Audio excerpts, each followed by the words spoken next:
Mayor Vi Lyles.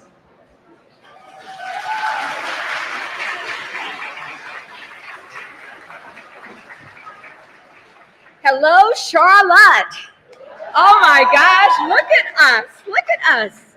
I'm so grateful to be here on this campus, but it's even more important that I have the great privilege to welcome Vice President Kamala Harris to the Queen City and to the campus of JC. Yeah, that's the way we do it. So I want to say that there's really the idea that we are proud of what we do in this great city. Our true economic opportunities must reach all corners of our city. And at the same time, we have to recognize that too many families still struggle with the rising cost of healthcare, housing, education, and essential essentials for our living styles. That's why the Biden-Harris administration building wealth agenda is so vital. Thank you very much, Connie. Yeah. Their initiatives are focused on creating pathways to prosperity for all Americans through investments in affordable housing, small business development, job training, child care affordability, and much more. With policies like expanding the child tax credit, that deserves some applause, enhancing funding for minority businesses, that's enough. Providing debt relief for student loan borrowers, and proposing $25,000 of down payment assistance for first-time home buyers. So this administration is taking concrete action to make the American dream accessible again to all. I want to thank her for, along with the president, for the tireless leadership on this crucial issue of building inclusive wealth. We're honored to host the Vice President in Charlotte today and look forward to her comments on how we can open up economic opportunities for all. Thank you very much, Charlotte. Let's be proud.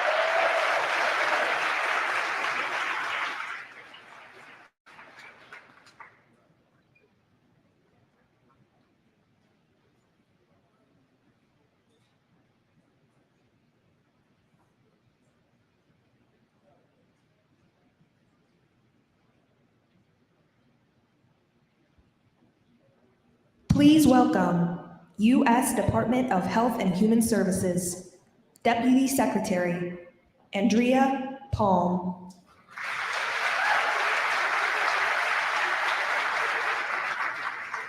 Hi there, I'm Andrea Palm. I have the privilege of serving as the Deputy Secretary at the U.S. Department of Health and Human Services. Thank you so much for having me here today. I'm really honored to be in North Carolina with the Vice President and really want to thank her for everything that she's doing to lead our efforts to reduce costs and create economic opportunity all across America. I also want to thank Governor Cooper for his leadership and commitment to helping all North Carolinians get access to quality, affordable health care. I'm really proud also of the work that we're doing in the Biden-Harris administration at the U.S. Department of Health and Human Services to ensure that everyone has access to the care that they need. Today, more than 300 million Americans have health care coverage. And this year, a record,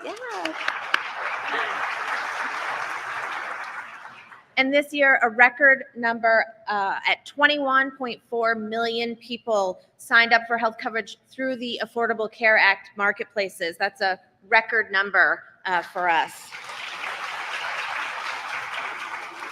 I also want to note that thanks to the Inflation Reduction Act, that coverage through healthcare.gov for 4 out of 5 Americans cost $10 or less per month. You can't get to a movie for $10. You, in some places, can't get a cup of coffee for $10. It's really an important part of the way that we make coverage affordable for the American people. Further, this administration has taken numerous actions to protect and strengthen the Affordable Care Act, to strengthen Medicaid and the Children's Health Insurance Program for hardworking families, to lower premiums, to expand access to affordable coverage in all the opportunities that we have as a U.S. government. We're ensuring that Americans have access so that they can take advantage of the opportunities that we are working with states like North Carolina to make available. And how do we know that the work of the Biden-Harris administration is having such a big impact on Americans? We know it because the data tells us that it's true. Last week, a number of reports came out that showed us the historic gains that we've had in healthcare coverage, particularly in underserved communities across this country. And that has all come out of vigilant work in our implementation of the Affordable Care Act. Central to how we think about and ensure that Americans have access to affordable health care is the Medicaid program. Currently, a record 92 million Americans get their coverage through Medicaid and or the Children's Health Insurance Program, and that includes more than 2 million folks here in the state of North Carolina. Last year, as you all know, North Carolina became the 40th state to expand Medicaid.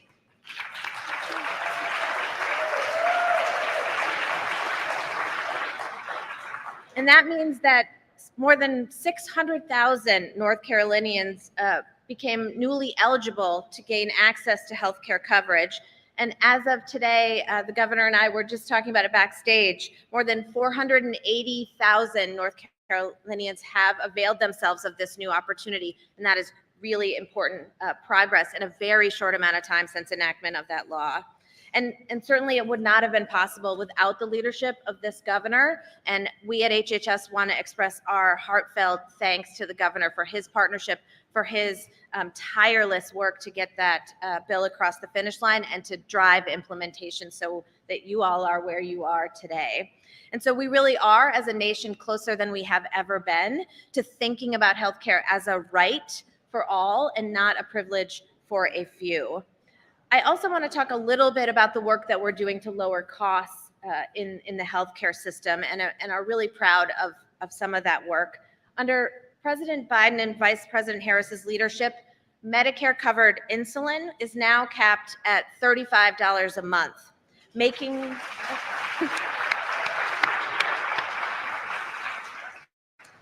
this life-saving medication more accessible. Preventive vaccines through the Medicare Part D program are now free of charge. And with the newly enacted $2,000 cap, expenses are really in a place where they're not going to get out of hand. If you know that every year your out-of-pocket expenses are capped at $2,000, that is a predictable amount that is, I think, really important for families to know about in Medicare. And right now, this very moment, the team back at HHS is negotiating directly with pharmaceutical manufacturers to lower the cost of the 10 most commonly used drugs in the Medicare program. And when those negotiations are done, we predict that this will save as much as $100 billion over 10 years. Yeah. That is a lot of money to stay in the pockets of hardworking American families instead of in the pockets of big pharma. I also want to acknowledge that despite all this progress, many families still face medical debt. And that is something that this vice president has made a priority to tackle. And we know at HHS that the best way to prevent medical debt is to continue to make progress in access to coverage, in getting more Americans covered, in tackling the cost of that coverage. And in the meantime, the vice president has challenged all of us to go even further. And yesterday, she called upon states, local governments, healthcare providers to take additional actions to relieve the burden of medical debt for millions of Americans. In that call, she announced a rule that would remove medical debt from credit reports for more than 15 million Americans. And that's a really big deal. So it's not just about healthcare, right? The cost of healthcare is tied to your economic well-being as a family. It's about your economic security. It's about your peace of mind. And we understand in the Biden-Harris administration that it's all connected together. I'm proud to serve in this administration, and we're committed to tackling these issues in service to American families. And I'm really proud to serve along this vice president and support her leadership and the work that she is doing to lift up Americans everywhere. Thank you so much again for having us here today.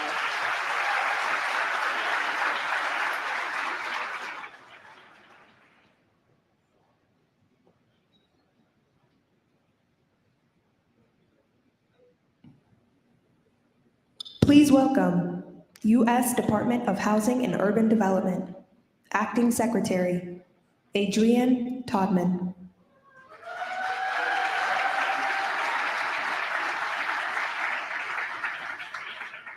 Well, hello, Charlotte. How y'all doing today? It is good to be here. It is good to be here. It's great to be in the great state of North Carolina. So, as HUD's leader, I meet a lot of people while I'm traveling the country. And what I hear most folks say is that they really just want to have a fair shot to get ahead. Isn't that right? They want to be able to put down roots and save for their future and have something that they can leave behind for their children and their grandchildren. And I am so proud to serve in an administration that is making sure people have that fair shot. This administration, from day one, has worked to ensure Americans of all backgrounds can access the tools and resources they need to build their lives of their dreams. A few weeks ago, I was in Denver, where I met a mom who was able to save enough money while she was living in subsidized housing, and she was able to buy a home for herself and her 3 kids, and she talked about how excited the kids were running and finding their own bedrooms. And it's all thanks to a program that we run at HUD that under this administration, we expanded under this president and our vice president. And maybe it's the families that I met who received down payment assistance and bought their home and are now building wealth for their families. It's stories like these that live in communities here in Charlotte and across the country. And they're happening because our president and our vice president have made it a priority to create economic opportunities. In fact, right here in Charlotte and across the state of North Carolina, hundreds of thousands of families are able to buy their first home and keep their homes because of investments and changes that this administration made from day one. And it means that thousands of people are building wealth and equity that they can pass on to the next generation. And we're here today because we want to make sure that we're opening up the doors of opportunity for even more people, including people with medical debt. It's estimated that if medical debt is no longer counted on a person's credit score, their score will increase by about 20 points on average. And that might seem like it's not a lot, but it can make this big difference between qualifying for a mortgage for your first home or qualifying for a mortgage to help your kids.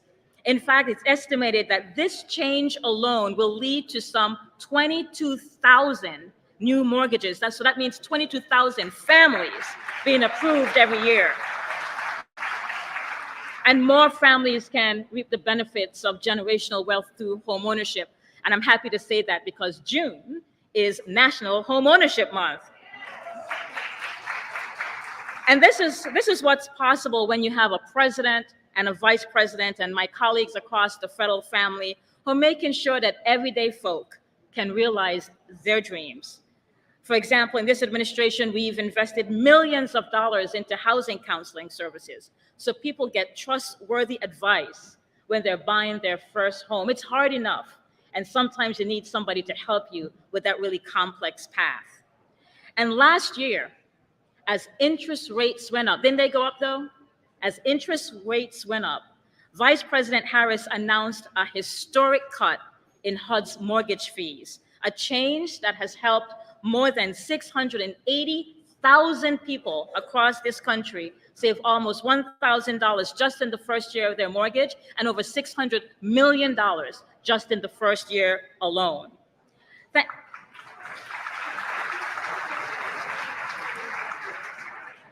And look, we know that more people need help. We know that people are seeing that costs are still high to rent and to purchase a home. We know that there is more to do. But that's why President Biden and Vice President Harris have a plan to bring down costs by not just building more housing to rent and to purchase, but a plan to help people pay their rent, a plan to help more first-time homeowners, and let me say first-generation homeowners. When your people weren't able to get a house, you'll be able to. Our president and vice president have a plan to do that and to help with down payment assistance and to help existing homeowners with their expanding costs. Let me say this to you. Our vice president is laser focused on expanding opportunities for families, seniors, veterans, young adults as they're starting out here in Charlotte and across this state and across our country. From day one, Vice President Harris has centered people. People. And I'm proud to call her my vice president. And I'm proud to stand with the other members of the Biden-Harris administration as we create more opportunities for you and your children and your people. Thank you so much for having us here. Take care.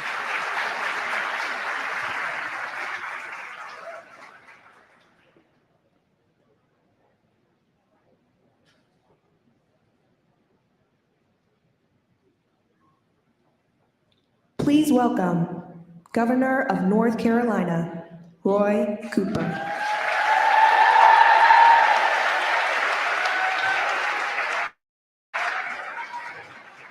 Hello, Charlotte! It is always great to be back on the campus of JC. You know what? North Carolina has more four-year HBCUs than any other state in the country. We have more HBCU students than any other state in the country. And it's one of our biggest workforce development tools that we use across this country. It's also great to welcome back to Charlotte my good friend, Vice President Kamala Harris. And today is lucky 13 for her. This is her 13th trip to our state since taking office, and it gets better every single time.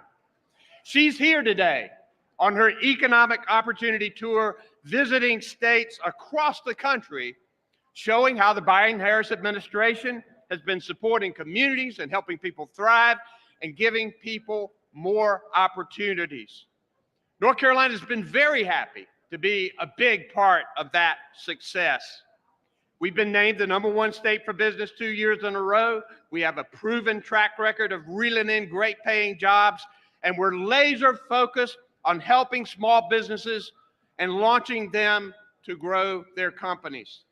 In fact, we know that small businesses are the backbone of our economy, and it's clear that the Biden-Harris administration knows that too.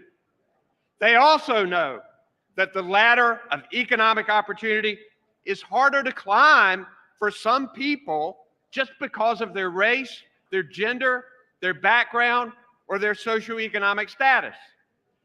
So they've been focused on supporting people from historically underserved communities by helping them access the capital that they need.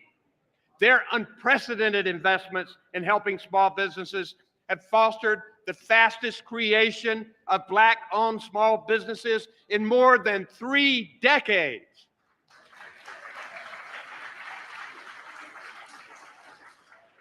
Back in March, the Vice President and I stopped in Durham to visit Black Wall Street to announce $32 million in federal funding to women and minority-led venture capital funds to support historically underserved and small businesses and entrepreneurs. And here in North Carolina, our Office of Historically Underutilized Businesses has done similar work. Around 7,100 businesses in North Carolina are now board OHUB certified. And that means it puts them in the running for state contracts and gives them important opportunities while saving taxpayers' money. We're also able to help many businesses during the pandemic with financial help from the Biden administration's American Rescue Plan. Many of you may remember Andrea Harris and what a great leader she was for North Carolina. In 2020, I created the Andrea Harris Social, Economic, Environmental, and Health Equity Task Force to further the economic development of marginalized communities and keep a focus on women and minority-owned businesses. And that task force continues its work today. But you know, even big ideas, business smarts, and even that extra help will only get you so far if you're crushed by the weight of medical debt or health problems. Economic opportunity is also about staying healthy, treating sickness, and being able to afford it. So we finally got the legislature to expand Medicaid in North Carolina. And that is why we call it the Working Families Bill of the Decade in our state. We already have enrolled more than 483,000 people in Medicaid expansion. They're getting the quality health care they need to stay well, to support their families, to find stability that they need to launch their big ideas and give them back to their communities to keep North Carolina growing. So today, there is no better place for the Vice President to visit to talk about economic opportunity for everyone. We have been so grateful to have strong partners in President Biden and Vice President Kamala Harris as we work to ensure that every single North Carolinian has the opportunity to succeed. Thank you, thank you, thank you very much.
and CEO, Desmond Wiggin, Jr.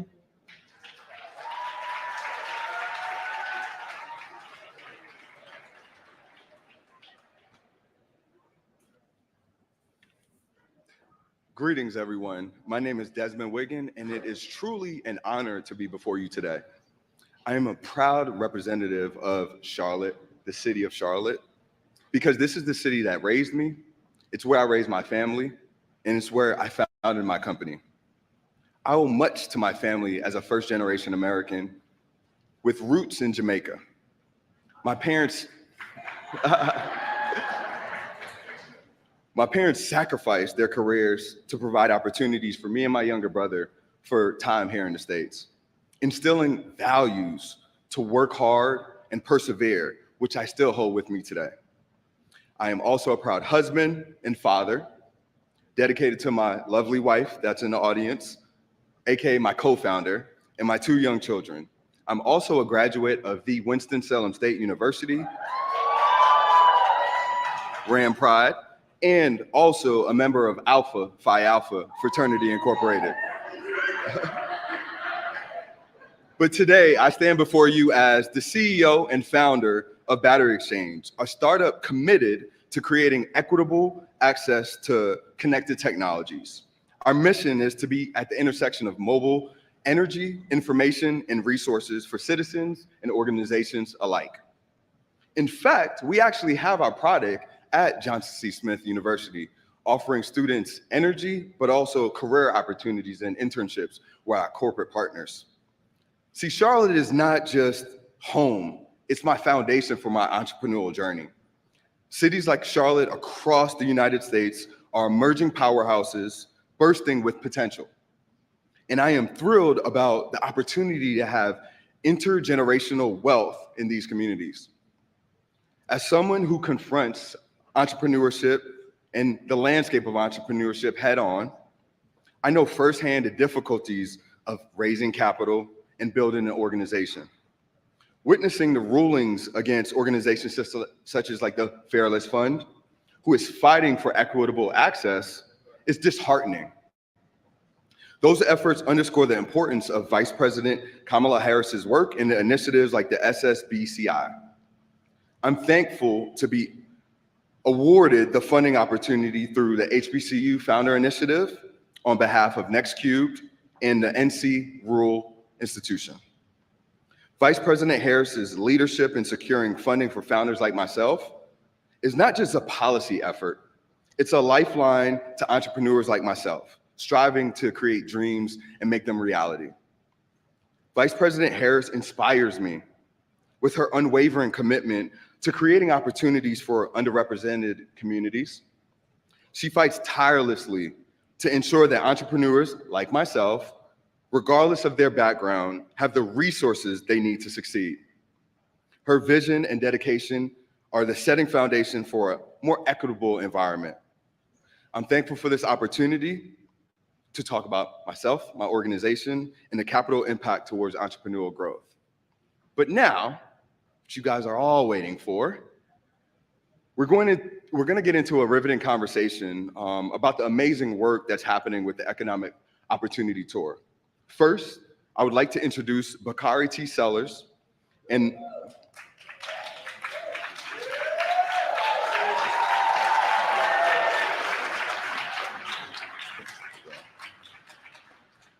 Bakari is a politician, an attorney, a political commentator, and he served South Carolina House of Representatives for the 90th District from 2006 to 2014. And we're so glad to have him with us today.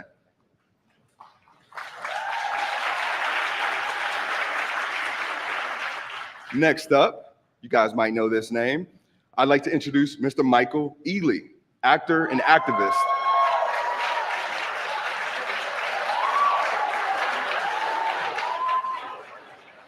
You may know this gentleman from movies like Barbershop, Too Fast, Too Furious, Takers, and literally I can go on and on.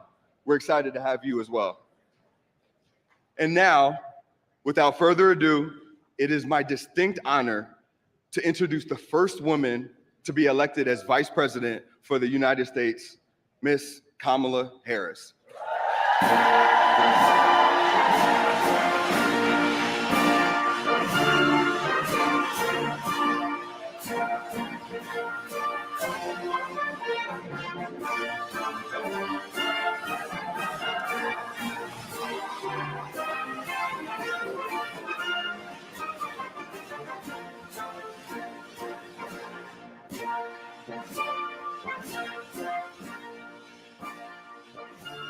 Good afternoon, everyone. Indeed. Can we please applaud Desmond as he walks off the stage? I have to say, Desmond, you are just an absolute model of what this tour is about. And everything that you said about yourself, your upbringing, but also what you have done in terms of the young leaders that are leading in this effort, combining things like technology with longstanding needs of communities. You really are doing an extraordinary job. Thank you for being such a big part of this. And thank you. Please give the Vice President of the United States of America another round of applause. We always love having you down south with us. And before I begin, I'm from the big city of Denmark, South Carolina, where we have 3 stoplights and a blinking light. And I always tell people, my mom and dad say the 2 most important words in the English language are the words thank you, and they're not nearly said enough. And there are 2 people I have to acknowledge before we begin. One is one of the greatest mayors in the United States of America, Vi Laus. Please give her a round of applause. And the governor of North Carolina, but give him a round of applause anyway. I think he might have slid out. Yeah. And so one of the things that I enjoy about just being in your space, Madam Vice President, is that you're very intentional and you're very purposeful. And you've traveled across the country and met voters and met students in particular where they were and meeting people where they are. And you've led the fight for reproductive rights. You've challenged and talked about ending gun violence, and now you're on this economic opportunity tour. I think the first question we have to ask is, why this tour? Why now? Thank you, Bakari, and thank you for your leadership and always using your voice in such a courageous and important way. And Michael, thank you. He's just been on the road with me for different events. Why this tour? Well, most importantly, it's because I feel very strongly that we need to be in the community, listening, and giving people information about the work that we have done that will help folks. Because I'm very aware that, we can do all this good stuff in Washington, D.C., but if it doesn't hit the streets, it doesn't matter. So I'm on this tour to travel our country and describe what we have done with the full intention that the opinion leaders, the civic leaders, the community leaders that are here will help us get the word out so that people can take advantage of what is available to help them. And in particular, on the issue of, for this tour, economic opportunity. So the tour is designed, and what I've been talking about are 2 things in particular. The obstacles that exist that get in the way of people achieving their dreams around their economic future, intergenerational wealth. Desmond talked about that. To talk about the obstacles that exist that often are no fault of the individual, but that are systemic and that we are working to bypass. And then also to explain to folks the opportunities that are available. So today we'll talk about obstacles like debt, a big issue that holds people back. We're going to talk about the opportunities that are available, such as access to capital, federal government contracts that can infuse communities and entrepreneurs and individuals with the resources that they need and that they rightly earn but don't have access to otherwise. So that's the purpose of the tour. I believe very strongly that the accomplishments of our administration, such as creating 15 million new jobs, creating over 800,000 new manufacturing jobs, historic low unemployment, in particular for the Black community, are very important, critically important. And that is not to the exclusion of also understanding we have extraordinary capacity and leaders in the community who have incredible ideas, who are entrepreneurial, who are ambitious, who have aspirations that, yes, are about making sure that everyone is employed, but also the creation of wealth. To aspire to create wealth is a good thing as far as I'm concerned. If that is what one chooses. I, on the other hand, have chosen to live a life of public service. But I am all for any of you get yours if that's what you want, right? We trying. We definitely. And so that's what this tour is about. You know, Madam Vice President, the greatest accomplishment in my life is getting Ellen Rucker Sellers to say yes, and I do. And she is here. Where is she? There, you are a saint. Oh, now she's a saint. Okay. Yeah, she's a saint. But she's also a small business owner, and I see what she goes through with Rucker Roots and trying to make sure that her business excels. Yeah. And one of the things that we talk about often is access to capital for entrepreneurship and small businesses. Yeah. And that's something that's been very important to you and the President of the United States. Tell us more about this work and why is it so important to be able to get these small businesses their access to capital? So let's start with the point that Ellen knows well, which is that not everyone has access to the capital that is necessary to start up a business, but it is not for lack of a good idea. It is not for lack of incredible work ethic. It is not for lack of the ambition to actually create something that will not only benefit oneself or their family, but also the community at large.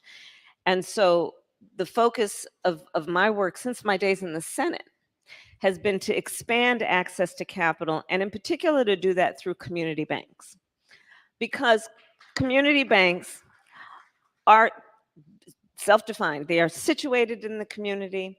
They are run and by folks who know the community, know the capacity of the community, know the mores of the community, know the needs of the community, and are then able to give the kind of assistance that is about loans, but also about helping folks with financial literacy, helping folks learn how to run a payroll, how to deal with business taxes. Because many of us, we didn't grow up learning that in our household, and we don't really teach that in school. And so, but it's not for lack of anyone's ability to learn it if there are resources that can teach it. So community banks have been my focus. When I was in the Senate, we got over $12 billion more into community banks. And since I've been vice president, we have partnered with the big banks and also technology companies to, as of now, I created a thing called the Economic Opportunity Council, partnering with tech companies, foundations, and big banks. And now we're getting over $3 billion more into our community banks to create access to capital. And what that means is that we also then, working out of these community banks, get the word out on the street. Bakari, Michael, one of the things that's really interesting, the numbers I have are that Black entrepreneurs are 3 times less likely to apply for small business loans. And one of the main reasons why is because folks don't want to be disappointed. We know what that's like. It takes a lot to put yourself out there and to believe that you will be taken seriously and treated fairly. And so that's another issue that we are addressing with this tour and the work we're doing through community banks, is knowing you are welcome and you have a place where you can go that will treat you fairly and with respect and with the dignity that you so rightly deserve.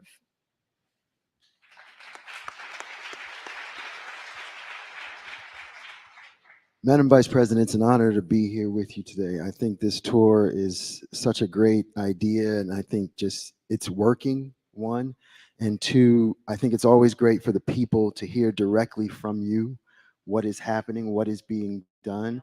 I know an important issue for you is housing. Yes. And I know it's been an important issue for you throughout your career. Being in California the last 20 plus years, I know how much work you've done there. I know it's at the forefront for you. It was at the forefront for you there. It's at the forefront for you now in this administration. The question I have is, it's a priority. So what is the administration doing to help ease the burden of home ownership right now? So let's start, as you know, Michael, and we've talked about this before. Home ownership is one of the best ways to achieve intergenerational wealth. Correct. Right? So, and let's think about it this way. When you are able to buy a home, obviously for most of us with a mortgage, but when you are able to have a home that is yours, that you own, you accrue capital, right?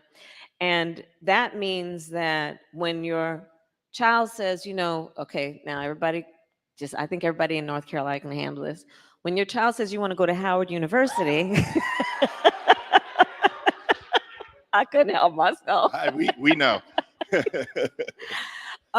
When their child says, I want to go to a HBCU such as the one that we are so privileged to be in right now, you can say, honey, you don't have to take out that loan. I'll take some equity out of the home. You don't have to take out a loan. I'll take some equity out of the house to help you pay that tuition. Or if your child says, I want to start a business, you can say, honey, I can take some equity out of the home and help you with some startup capital. Home ownership is one of the best ways that we achieve intergenerational wealth. We also know that it is one of the many issues where we have seen incredible obstacles for Black families. We don't even need to go as far back as nobody got the 20 acres and a mule. Let's go to the fact that we recently celebrated D-Day. And we rightly celebrated what we have called the greatest generation. Well, there was a public policy, rightly in our country, that said about that greatest generation, you have brought stability to the world. You, as American military members, most of whom are men, you have served your country and the world with such dignity, to such great result. So we want to invest and reward you. And the federal policy then was to give them loans to help them buy homes. And as we know, we had plenty of Black servicemen who served in World War II, but because of discriminatory practices in terms of how those loans were given out, did not receive the benefit of that boost that occurred in our country to help people achieve wealth. So there were pre-existing disparities, and then you have this boost. You think about it in terms of the history of redlining. Yeah. You think about it in the history of what was called a whole federal policy around urban renewal, which basically resulted in freeways cutting through Black communities and other communities of color, thereby dividing up communities around what otherwise were thriving commerce communities. So what we have been doing as an administration to deal with this issue is to, one, acknowledge the truth about the disparities, and to seek out and identify the disparities and the built-in systems that still exist that create those obstacles to home ownership. And I'm going to talk about one in particular, racial bias in home appraisals. Yeah. So we decided to take that on. Many of you may know the stories about a Black family that wants to sell their home and then has the appraiser come in, and the house is appraised for what they know is less than its value. And you probably know the stories about how they'll then reach out to family friends who are white and say, hey, will you all come over, bring your family pictures? We're going to take down ours, and you invite the appraiser. And the home appraises for higher value. So one of the issues that we are taking on is this issue, and are now requiring that appraisers have racial bias training before they are able to do this work. We are also giving, for people who are the first generation in their family to seek to buy a home, $25,000 grants for startup capital to actually be able to pay down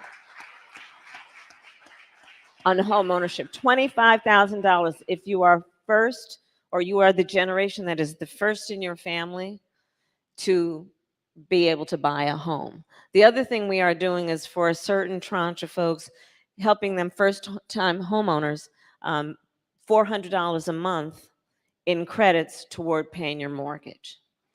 And these issues are exactly the kind of issues that when you address them, make a huge difference in terms of who's able to buy a home.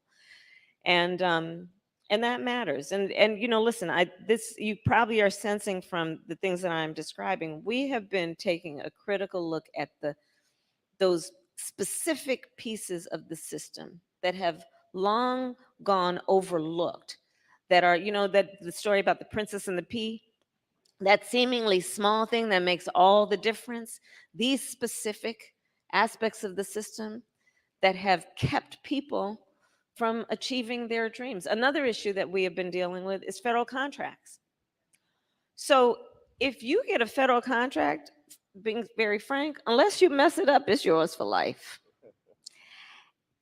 But what we know is that when you're talking about Black entrepreneurs, Black small business owners, less likely to have the relationships or know the process for applying for a federal contract.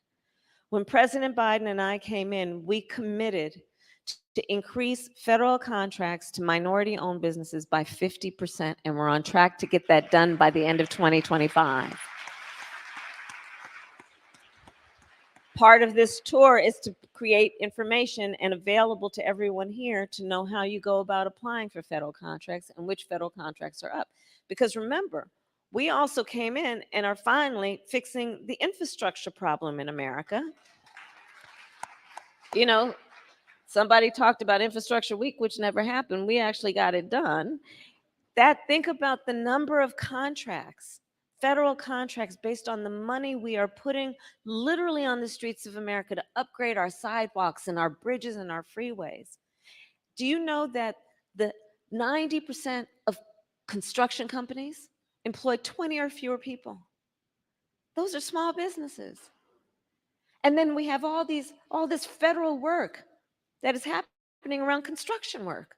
We passed the Inflation Reduction Act. We're putting, by my estimate, $1 trillion on the streets of America in the next 10 years to deal with the extreme climate occurrences, adaptation, resilience, investing in a clean energy economy.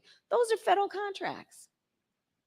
So when we make a commitment to increase by 50% federal contracts going to minority-owned businesses, think about what that can mean in terms of a boost to communities around the creation and sustaining of wealth and wealth generating businesses.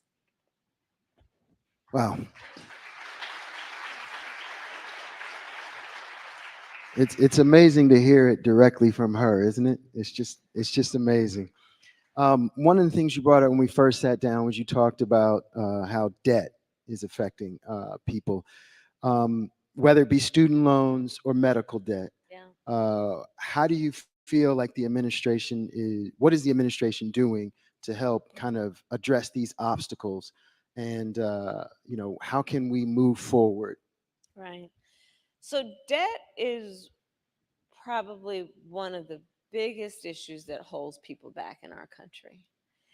And we decided to take it on because, you know, our philosophy is that we want people to not just be able to get by, but get ahead.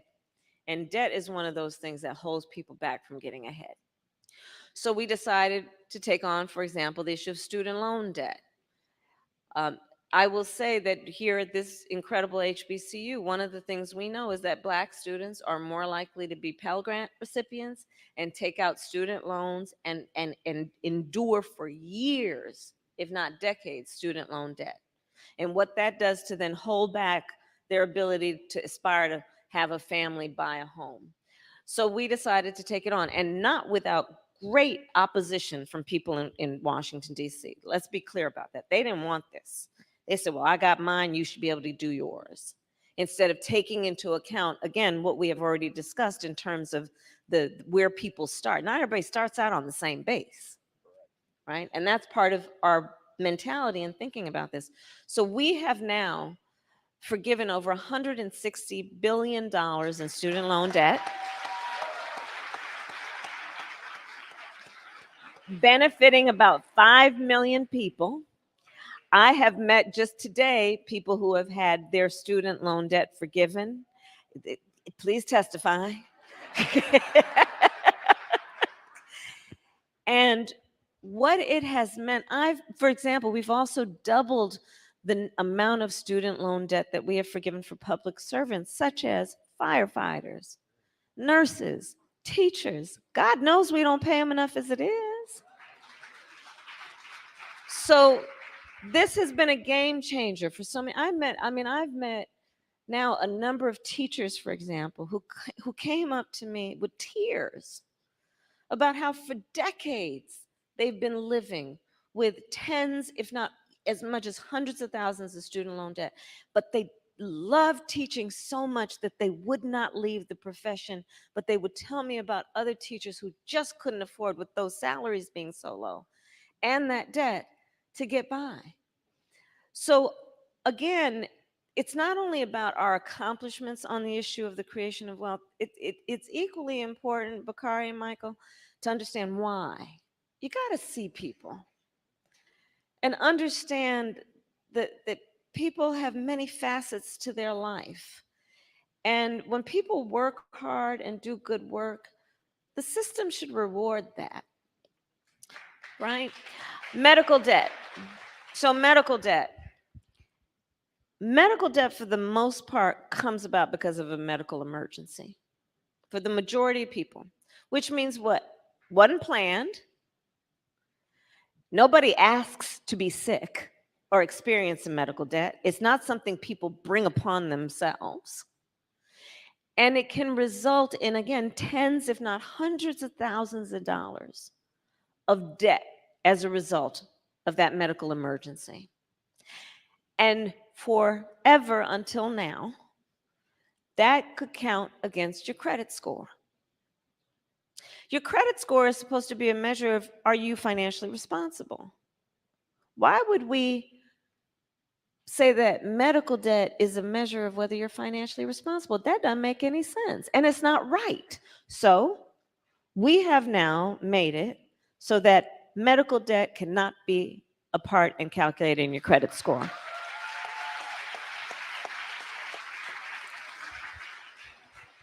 And now, because there's so many apps, most people know their credit score, like how much you weigh, right?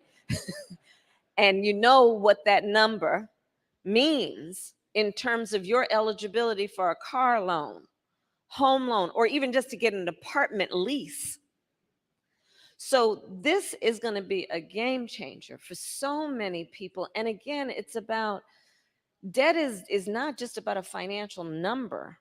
It's about how it weighs on people to keep them back when they're working hard and want to move forward. And so I'm particularly proud of what we've done on medical debt. I must say, as a point of emphasis, because again, to the opinion leaders, I need your help. On the student loan debt piece, please remind people to apply for it and not think that, oh, if I apply, I'm not going to get it. I've met a lot of people who have told me that. I didn't apply for it because I didn't think I'd be eligible. 1. 2, please help get the word out. You are entitled to student loan forgiveness even if you did not graduate. Help us get the word out. Because again, it's about creating public policies that are just logical. So what's the logic in that? Okay, a lot of people drop out because they can't afford to pay tuition. Yeah. And before they dropped out, they were taking out student loans. The student loan company ain't saying, well, since you didn't graduate, you don't owe us. So people who had to drop out still owe that debt. So that's why we created the policy, to be intentional, Bakari, to be intentional. Even if you didn't graduate, you're eligible. I'm going to use just a slight bit of personal privilege.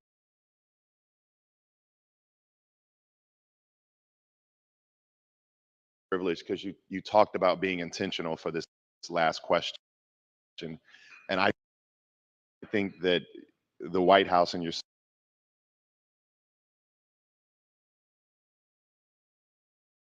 have been very intentional about having Michael and I lead this conversation. Yeah. And why I say that is because having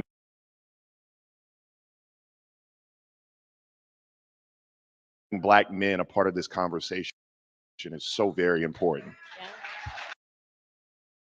And we need the individuals who are under the sound of our voice to go out and be apostles of the good news. Yes. And so when people ask, what is the White House doing about Black men, you can say that we had a conversation about economic mobility, and was very diverse in our thought. And also, I saw some Jack and Jillers earlier today. I know they're having their convention this week, but this is a room full of, and I hate the word future leaders. I hate that because they're really the leaders of right now. Yep. And you're also intentional about doing this at an HBCU. And this institution is one of the greatest HBCUs.